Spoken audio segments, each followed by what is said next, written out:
ever wondered why two people can have the exact same MRI findings, but one person is in severe pain while the other feels perfectly fine? Or why some people continue to struggle with pain long after an injury has healed? Or why balance, coordination, and movement can improve dramatically even when muscles haven't gotten significantly stronger? The answer may surprise you. It's not always about the muscles. It's not always about the joints. And it's not always about the injury. Often, it's about the brain. I am Giri Srinivasan, your physiotherapist. Welcome to Physio4U.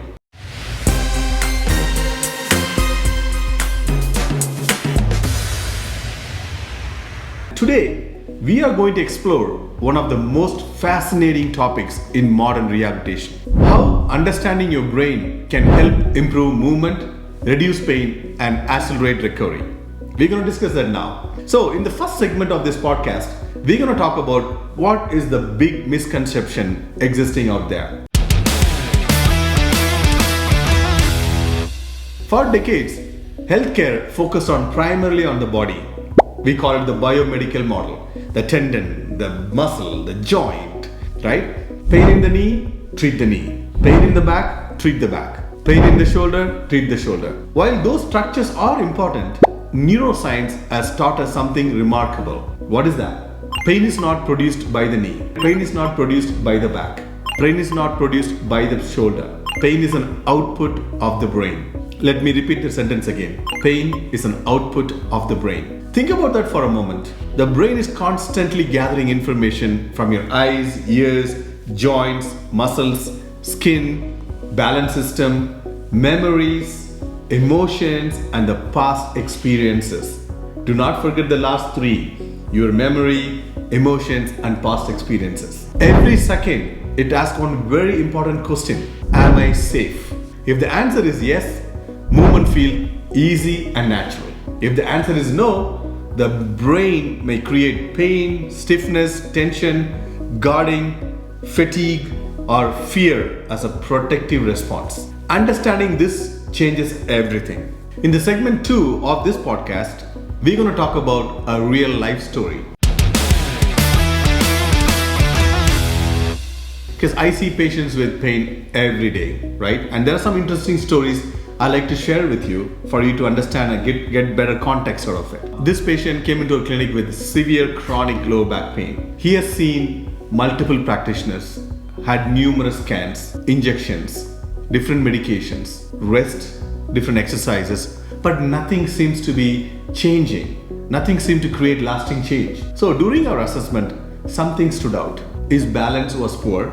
His body awareness was reduced. His movement confidence was extremely low. Every time I asked him to bend forward, he expected pain and he had fear of movement. His brain had essentially learned that movement was dangerous. So instead of focusing only on strengthening his back, we began retraining how his brain processed movement. So we worked on balance exercises.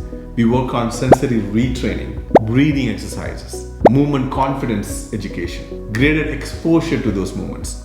So over time, not only did his pain improve, but his confidence returned. The body changed because the brain changed. Also, the power of pain neuroscience education is a big thing. That's why in our assessment, we always make sure patients understand about their pain and they are educated with our pain neuroscience education modules and diagrams. We want every patient to go home with good clarity and education and direction about their condition and how they're going to recover from it. So in this third segment, we're going to talk about what are the 5 brain systems that control movement.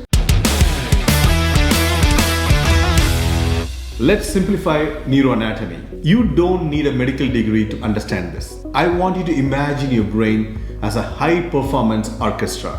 Every section has a role. When all sections work together, movement becomes efficient, coordinated, and pain-free. Today, we are focusing on 5 major brain regions. First is the frontal lobe. Frontal lobe is the CEO of movement. The frontal lobe is your movement executive. It is responsible for planning, organizing, and initiating movement. Whenever you want to stand up from the chair, or reach for the coffee cup here, or walk across the room, or climb a staircase, your frontal lobe is heavily involved. When this area is not functioning efficiently, people may experience difficulty learning new movements, very slow reactions, poor coordination, and reduced movement confidence. One of the best ways to train this area is by learning new movements. For example, learning dance, Tai Chi, learning some new agility drills, motor imagery. You might be wondering what is motor imagery is. Basically, it's your visualization techniques. It's very powerful. Even challenging yourself with new physical skills which stimulates this part of the brain. Remember this, the brain loves novelty. Next, we're going to talk about another lobe which is called the parietal lobe, your body's GPS. The parietal lobe is your internal GPS system. It constantly answers this one question: where is my body in space? Can you touch your nose with your eyes closed? Can you stand on one leg? Can you walk on uneven ground? Thank you, parietal lobe. So many people with chronic pain have an altered body map. We have done this experiments asking the patients to draw the body part or the body image when you have pain in a lot of areas. The image what they draw on the paper is quite distorted because they have the perception of altered body map in the brain. The brain becomes less accurate in sensing position and movement. That is why sensory retraining can be so powerful. We incorporate sensory retraining, sensory weighting, sensory integration in a lot of our rehab processes. Balance exercises and eyes closed activities, texture recognition, joint position training. These activities help sharpen your body's GPS. So we have seen about frontal lobe and parietal lobe, right? Your CEO of the executive movement and your body's GPS. Now we are going into the temporal lobe. That's your memory coach.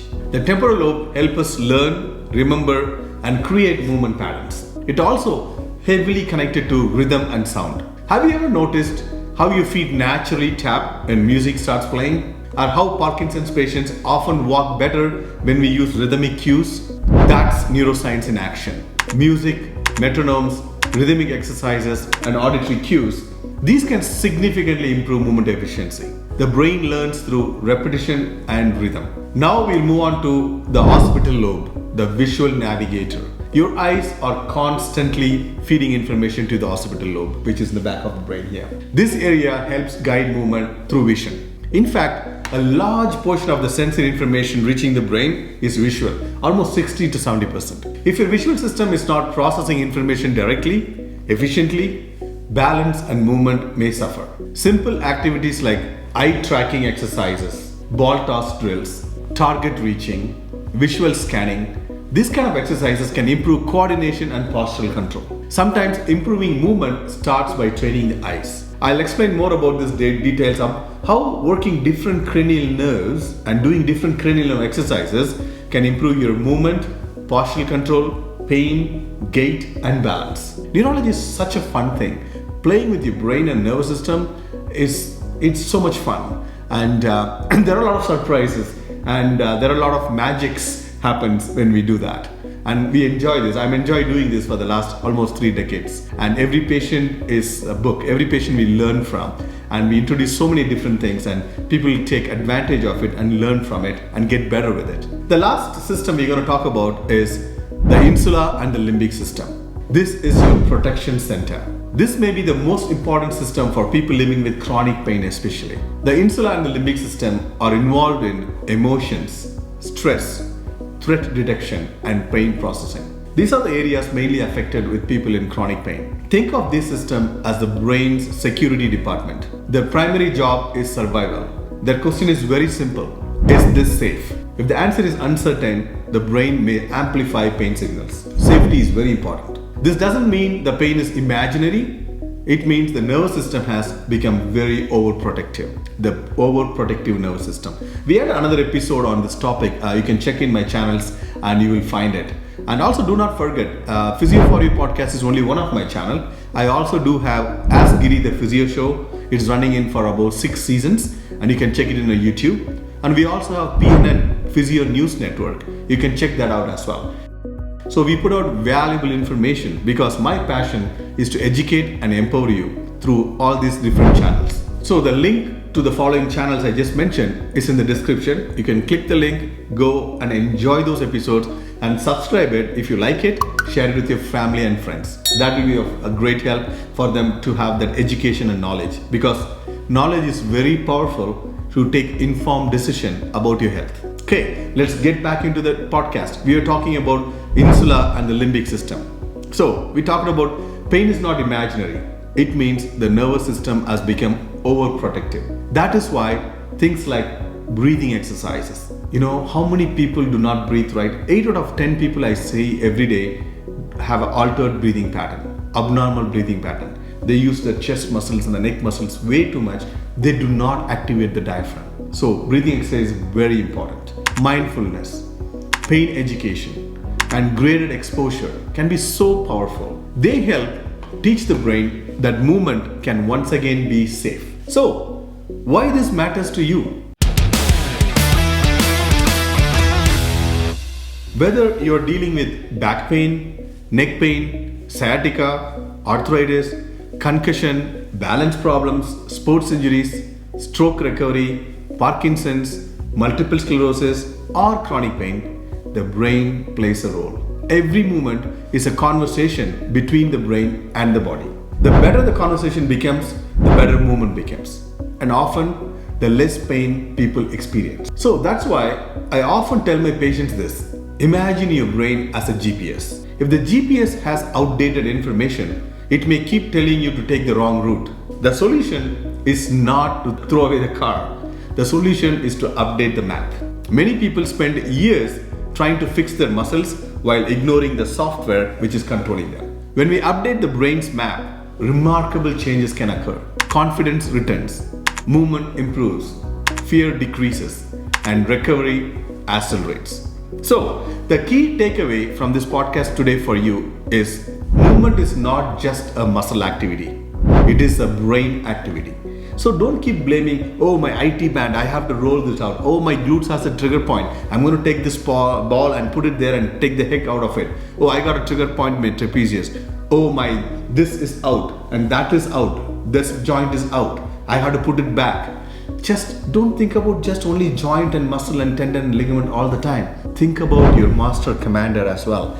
It is your brain activity. And pain is not simply a tissue issue. It is a whole brain experience. When we understand the brain's role in movement and pain, we unlock new possibilities for recovery.